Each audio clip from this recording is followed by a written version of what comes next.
Hi, guys. Susan Marie Alquist here with my amazing husband and colleague here, Curtis. Hey everyone, Curtis and Susan Marie here. We just wanted to do a little recap of last week's course and tell you a little bit about what we just talked about in this latest course number 2.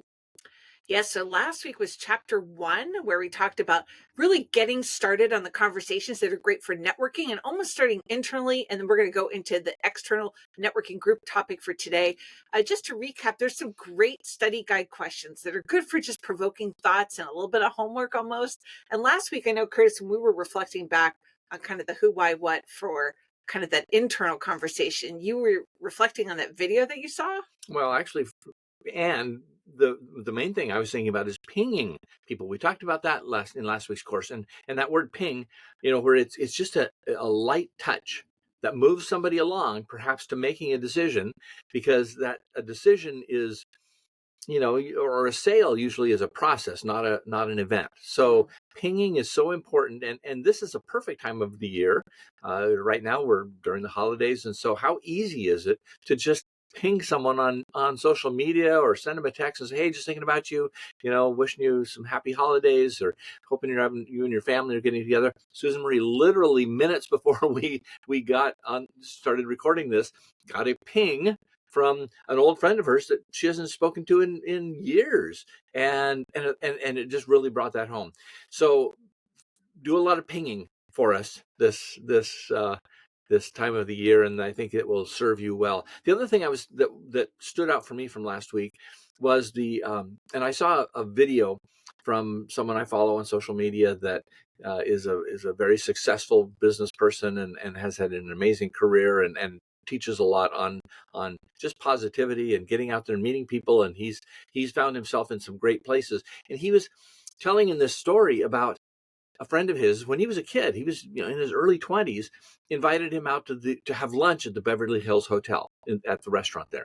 And he's sitting there and he's like, wait a minute, there's a movie producer over there, and there's this movie star, and there's a NBA sports star, and there's this all these really important people. And he said, don't you have to be like staying here to be able to have lunch in the restaurant? And he said, no. And so he said that became his office for the next couple of weeks. He'd go in, order a salad, and hang out there just to be around who he wanted to be around. So it doesn't matter where you are or what market you want to reach into. It's just important to be able to get around, because they're not going to come to you. You've got to go to them. And so finding yourself in a place where you get around the business people maybe that you want to meet, wherever you want to take your life, just get yourself, figure out ways to get into there. That was just another thing I wanted to share. Oh, thank you. That leads so well into today's topic with chapter 2. We're in the course of how to be a networking ninja. And today, oh yeah, careful with that. Yeah. Today's chapter is really moving into groups, like networking groups, power circles, tapping into communities and groups. And we want to start with just a little bit of mindset, because we know that for some people, it's your jam. When you are doing networking with groups, you really just love that. You feed off of that extroverted kind of energy. And for some people, it is like you get stage fright. And we really believe that with a little bit of tools, a little bit of things we're going to chat through here today, it can make all the difference for even from a novice to a pro, to improve how you work with groups and networking. So mindset, there are these 3 tips we want to share with respect to mindset that can really make a difference. The first of which is abundance. It's easy to sometimes, if you show up and maybe you do digital marketing, and then you get to an event and you find there's a bunch of other digital marketing people, and you have to remember that there is plenty to go around for everybody. Nobody else is just like you, whatever that is that your background is. And then if you can think collaboration instead of competition. I know my background's actually as an attorney, and I've been in a networking group before.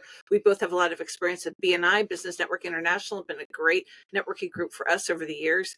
And I found that one of the most successful chapters had 5 different attorneys in it, all different niches, right? Whether it's business or personal or real estate, they could then refer to one another. So that kind of collaboration really helps you shift from scarcity to abundance thinking.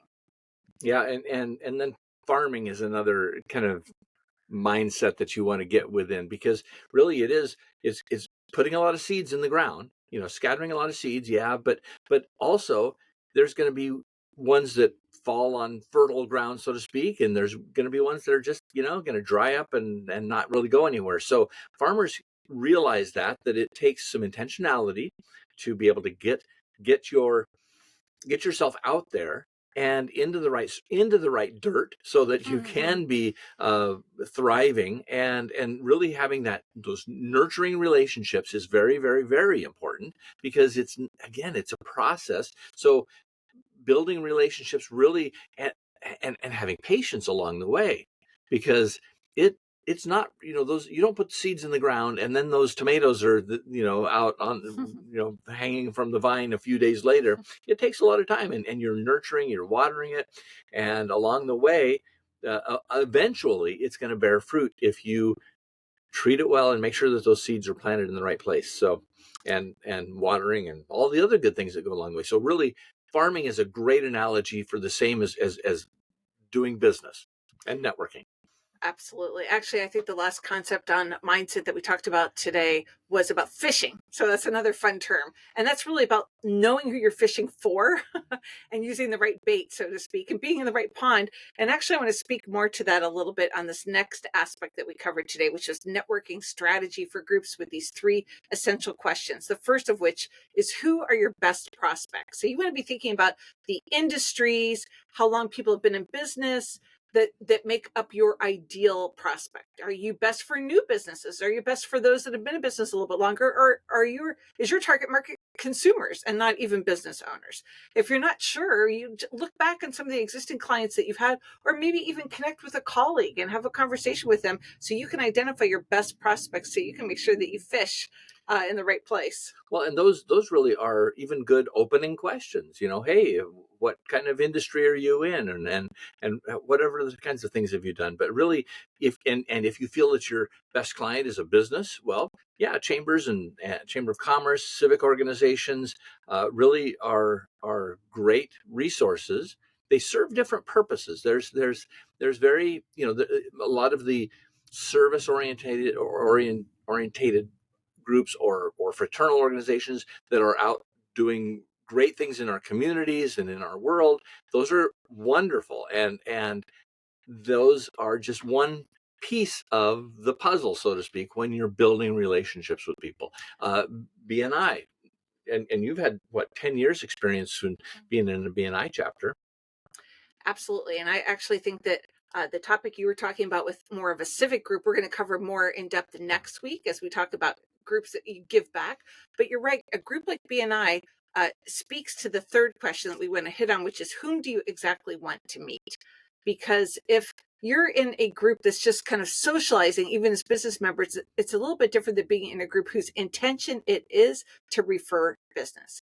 And in that context, I want to encourage you to think about specifically who it is that you want to look for, because we talked about, let's say that you are an auto body place and that you like to do oil change, for example, for businesses. And the best thing that you could ask for, if you wanted to prefer to serve a fleet of vehicles for XYZ company on Main Street, would be to ask for that exact company at that exact location, because there's something about specificity. That's our big tip with that third question, that really has people know how to refer to you better. And then just a few other things as we wrap up today. You want to learn how to read the room when you're walking into a room, because you're going to find that some people are a little bit more closed and some are more open. And that's going to be the easiest place to begin your conversation, and use some standout questions. And we're going to close with this concept of questions that will help you stand out when you walk up to a group that maybe is a little more open to having a new person join the conversation. Yeah. Hey, what do you like best about what you do?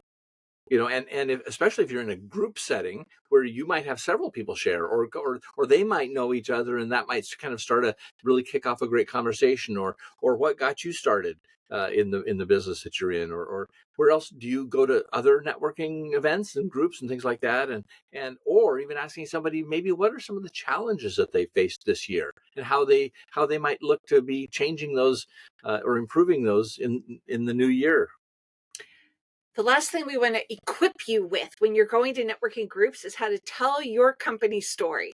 And we just want to encourage you to begin by being you. I oftentimes talk about, for example, my background as an attorney and how I kind of followed in my father's footsteps, but that led to a pivot to more entrepreneurialism. And then I'll share about that and then go back to them, because really the best thing you can do is do something that's authentic, that's going to stand out, and then go back to them so that you can listen more than you speak, Yep. because I promise that's going to get you the better results in networking. That's why we have 2 ears and 1 mouth, so we can listen more than we speak. And I promise you that someone having a conversation will say, "Oh, they were a great conversationalist," if you were asking the questions and they were doing more of the talking. And that's really how you start off and have a great relationship with someone is listening to them and just reacting to that in a way that is authentic and caring, and not just trying to think of, oh, how you're going to one up them or how you're going to respond, but just really genuinely listening to people. And that's how you get to know who they really are. So our call to action to you is to find a group that you could just experiment with, any kind of group, really, whether it's a BNI or something maybe more local to you, that's only local to you, or you might just Google it and find events like on Eventbrite, or look through Meetup, but find something where you feel like you're going to be fishing in the right pond and just visit it. Try out some of these questions. Look at the homework sheet. We'll see you back next week, a little bit of a different date. Pay attention to the calendar. We'll be back on a Monday for the next 2 weeks. Next week, talking about networking in groups where you can give back. We look forward to seeing you then. Bye for now.